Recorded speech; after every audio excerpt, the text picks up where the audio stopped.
નમસ્કાર મિત્રો, ખોડલ છોરું ચેનલમાં આપનું હાર્દિક સ્વાગત છે. મિત્રો, આપણે આપણા અગાઉના વિડીયોમાં વીર માંગડાવાળાની કથા તેમજ રાણી પદ્માવતી સાથે તેના પ્રેમની વાર્તા સાંભળી હતી. આજે આપણે વીર માંગડાવાળાનું મૃત્યુ થયું અને તે ભૂત કેમ બન્યો તેની વાર્તા વિશે માહિતી મેળવીશું. વીર માંગડાવાળો કેમ ભૂત બન્યો તેની વાર્તા ગુજરાતના લોકવારસામાં ખૂબ જ જાણીતી છે. આ વાર્તા શૌર્ય, પ્રેમ અને અધૂરી ઈચ્છાઓ સાથે જોડાયેલી છે.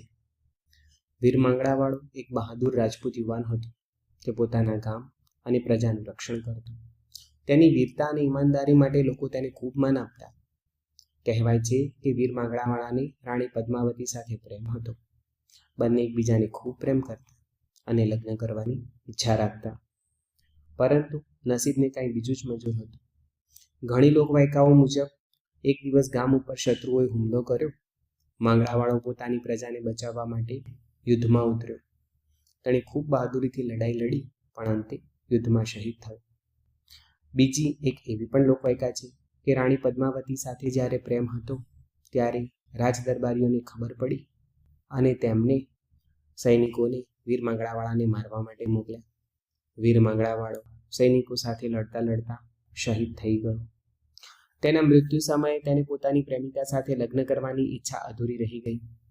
લોકમાન્યતા મુજબ જ્યારે કોઈની ખૂબ જ મજબૂત ઈચ્છા અધૂરી રહી જાય છે ત્યારે તેની આત્માને શાંતિ મળતી નથી. એ જ કારણે કહેવામાં આવે છે કે માંગડાવાળાની આત્મા ભૂત બની ગઈ અને તે રાણી પદ્માવતી તથા પોતાના ગામની આસપાસ ફરતી રહી. પછીથી ગામ લોકોએ તેની આત્માની શાંતિ મળે તે માટે પૂજાપાઠ કર્યા અને સ્મારક બનાવ્યું. ત્યારબાદ તેની આત્માને મુક્તિ મળી. પણ જ્યારે તે ભૂત બન્યો ત્યારે ઘણા લોકોને તેના આત્માનો અહેસાસ થતો હતો. ઘણીવાર રાત્રે ત્યાં એક અજાણ્યો મહેલ દેખાતો હતો. કેમ કે તે પોતાની રાણી સાથે તે મહેલમાં રહેવા ઈચ્છતો હતો. ઘણા લોકોએ આ મહેલ જોવાનો દાવો પણ કરેલો છે અને જ્યારે સવાર પડે ત્યારે માત્ર સામાન્ય એક ઝાડ બની જતું હતું.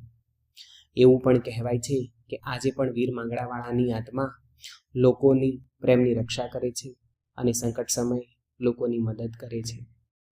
તો મિત્રો, આ વાર્તા આપણને શીખવે છે કે શૌર્ય અને પ્રેમ બંને જીવન જીવવાના મહત્વના ભાગ છે, પણ અધૂરી ઈચ્છાઓ માણસને બંધનમાં બાંધી રાખે છે.